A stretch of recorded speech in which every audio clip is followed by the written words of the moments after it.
Right, I'm here joined with Tim from Egg Chasers after a very, very successful Springbok tour. What's it been now, 3 weeks in South Africa? 3 weeks, and thank you for your company along the journey. Anytime. It's been awesome. I've been in your old patch, up on the high veld. I've been in the bush. Now I'm quite enjoying a bit of ocean air down here now, just to finish off before I go home. And it's nice and warm down here. I mean, Pretoria was a bit icy. Yeah, but it's got so much other stuff going for it, hasn't it? It does. We said in the last video, the brandy, the beer tent. Took a couple of soldiers that day. Not wrong. That's probably the biggest lesson I've learned is respect the brandy. Don't fear the brandy. Respect the brandy, and the brandy will respect you.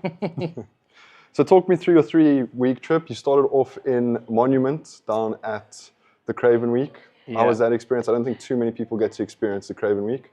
Mad. I mean, you take for granted, and I think a lot of people in South Africa will take for granted how many ridiculously talented rugby players this country churns out. Yeah, it's insane. Massive eye opener. Loved it, and yeah, I feel like I saw a bit of the engine, like the swan.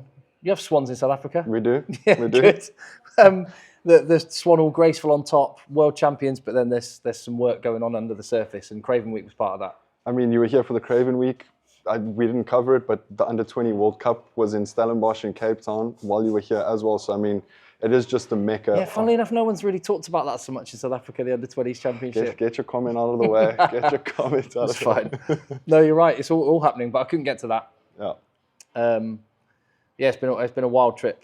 Absolutely loved it. But what is it in Afrikaans? They don't know what we know. Hulle weet nie wat ons weet nie.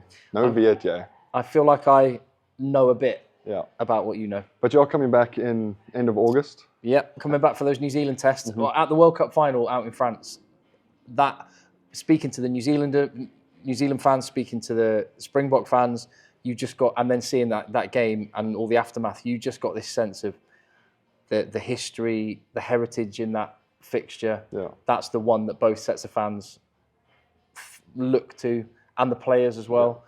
And so I had to come and sample a bit of that. I mean, especially the one in Cape Town. I said it to you earlier today, but that audience is 50% Springboks, 50% All Blacks. I mean, the atmosphere is going to be probably even better than the atmosphere we saw at Loftus, just because of that rivalry, and especially in Cape Town, there's a big sort of divide in the people. How much do you expect that to have changed? This is one of the curious things about going back to that Cape Town test. That's what I'm quite interested to see. Well, I mean, you have a player like Herschel Yankees that spoke on the first Chase in the Sun, and he was growing up, he was always an All Black fan. And then he obviously made the Springboks and started playing Springbok rugby. So I think the success that the 2019 and the 2023 World Cup has given the Springboks may have converted a couple of those All Black fans. It's going to be interesting to see, actually. And just see it on his own. Yeah. That'll be fascinating. So we moved from Craven Week. Yeah. Incredible time down there in Monument. Yeah. And then you went to the Kruger for a bit. Well, Timbavati, which is like next to Kruger. I don't know how it all works. I flew to Hoedspruit and then had an unreal time in the bush. And man, that place is, well, literally wild. And I saw African wild dogs, which I was really excited. Do you know one thing? I think I'm going to do a video on this as well, because we saw these wild dogs, and the driver was like, "This is rare. You're very lucky to see this." And I was asking loads of questions about it. And do you remember the bit you've already mentioned, Chasing the Sun? Do you remember the bit in Chasing the Sun 2? It was the France game, half time. Rassie says, "Wild effing dogs." Yeah. Be wild. And I just assumed he meant be wild, crazy, like lunatic, crazed.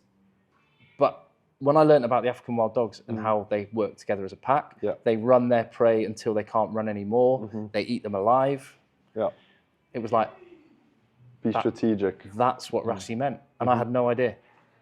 Well, I'm glad the Kruger showed you that of all places. I mean, beautiful place. Before we jump into the Springbok Island test, I kind of want to get your perception on what you thought South Africa was going to be about before you came, and what it's turned out to be, the experience that you've had. So I knew from the time I spent with South Africans at the Rugby World Cup, I knew that it would be passion of the highest level when it comes to rugby. Yeah. It even surpassed my expectations on that. Just it's insane. Just I was saying to you earlier, just the fact that everybody, and I mean absolutely everybody, wears green and gold to a game. Yeah. If there's 50,000 people at a game, there's 50,000 box shirts. That's so rare and special. Yeah. It's amazing. And I gather Box Friday's a thing before a Springbok game. Yeah. For me, Box Friday and going to watch the game on Saturday, my jersey does tend to stink a little bit on Saturday, but I mean, I need to get another one. Yeah, so that's what I would say generally about my trip. My expectations were surpassed, even when I was expecting crazy levels of passion. But it's just the kindness, generosity, and I was a little going into Afrikaans country, going to your old patch up on the high veld. I was anticipating. Well, I'm an Englishman, so I'm not sure about you. Yeah. But got rugby in common. Yeah. That's it. There's a seat next to anyone at any bar. Yeah, awesome. And I mean, I think we saw that when the Irish came here. Although there's this massive rivalry going on, we're just all rugby fans, love to have a beer, love to have a good time. And I mean, the Irish are some of the best fans they are in sport in general. And I think South Africans definitely cherish that about another supporters group who are as passionate, who it cares that much to them as well. Yeah, and both sets of fans desperately wanted to win both tests. But you saw after the Pretoria game, when the Boks were absolutely deserved winners, the Irish fans were like, fair play, well done. Yeah. And the reverse is true. We just saw that here in Durban. I captured it actually on the video. I thought it was awesome. As the Ireland team were walking off, there were loads of Bok fans still in the stands, all on their feet, clapping the Irish team off because they get the game. Yeah. Fundamentally, they get the game. And I don't know if you heard in the Durban test yesterday when the Irish anthem was being played. Majority of the stadium was singing along to the Irish anthem, or at least where we were sitting. They were singing along to the Irish anthem. So yeah, I gather there's some schools would sing some other countries' national anthems as their song or something. Yeah. So there's a bit of that going on. But yeah, no, very cool. And then we dive into the actual rugby, the Springbok test, what you came down for. I mean, let's start with Loftus because that was first up. And I think for both me and you, like we said in that video, I grew up 2 kilometers from that stadium. For us to experience that test the way we did with the pre-match talk and sort of being accepted by Loftus and the people there. I mean, talk me through that experience. Yeah, standing on the pitch an hour before kickoff and being asked our thoughts on the game was like, as it was happening, do you ever have those moments where you're sort of out of your own body? You're there at the moment, but then you're also looking at yourself going, what on earth happened that you're here now? And then to watch the game pitch side and feel that energy that was coming from the crowd, that anthem. It was special. That was very, very special.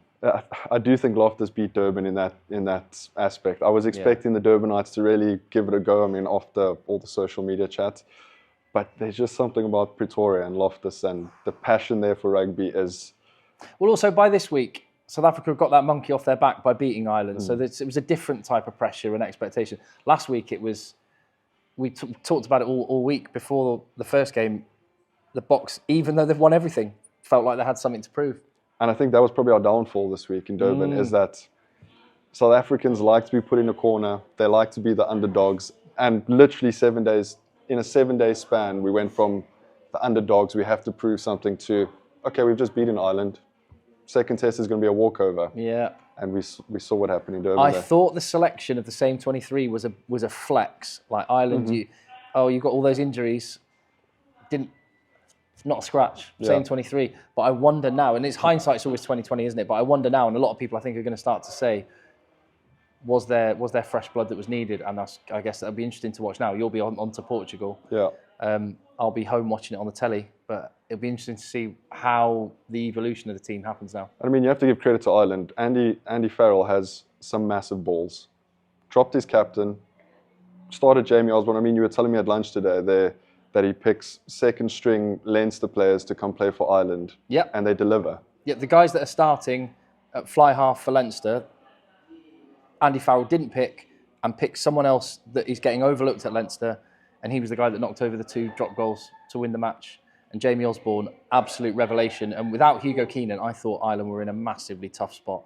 But they're coming away from this tour, not just with a very rare win here, but with some people that they can have a lot of confidence in going forward. That's massive. Massive. I mean, even the Irish fans, like I said to you earlier, when we did a couple of interviews, asking, because Ireland are South Africa's bogey team. I don't know how it's come about, but over the last decade or so, Ireland are South Africa's bogey team. I was asking the Irish after last night's victory, who's the best team in the world?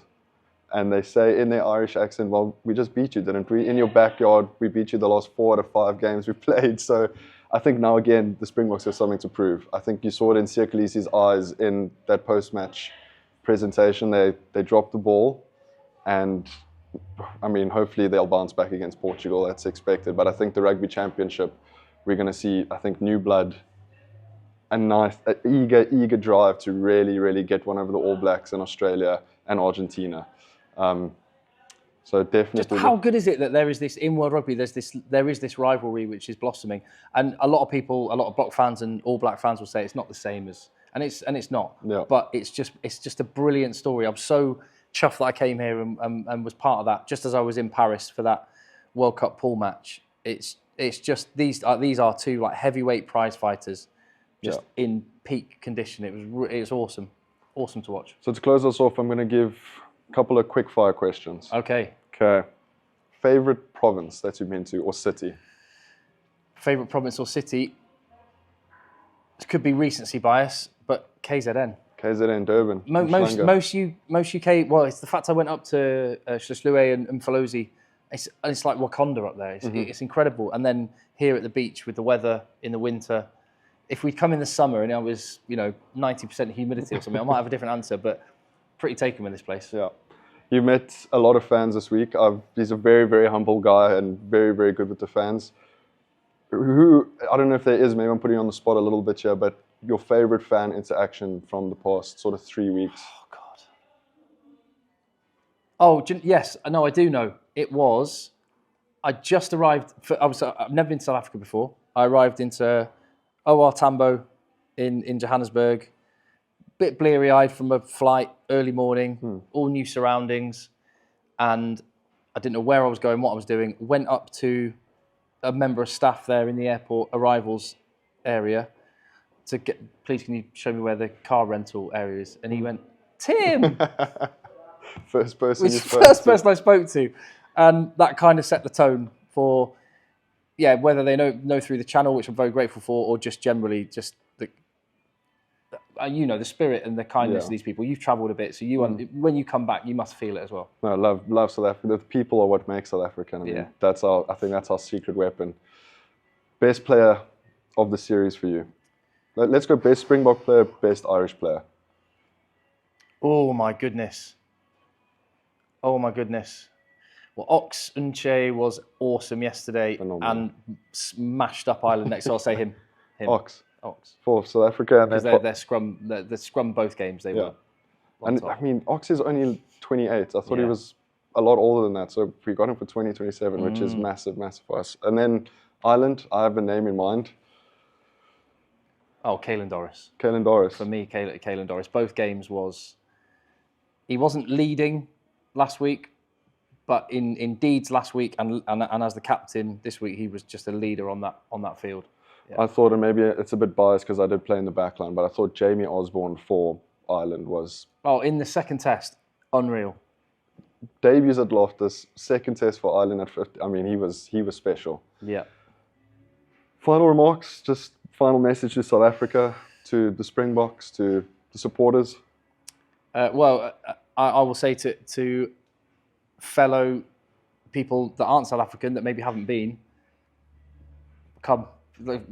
Like the fact that there's the URC that's there for a load of Irish, Scottish, Italian, whatever fans, Welsh fans to come and have rugby part of their trip, I'd absolutely highly recommend that. And the final word is I'll be back. I will be back. And we'll gladly have you. We'll gladly have you.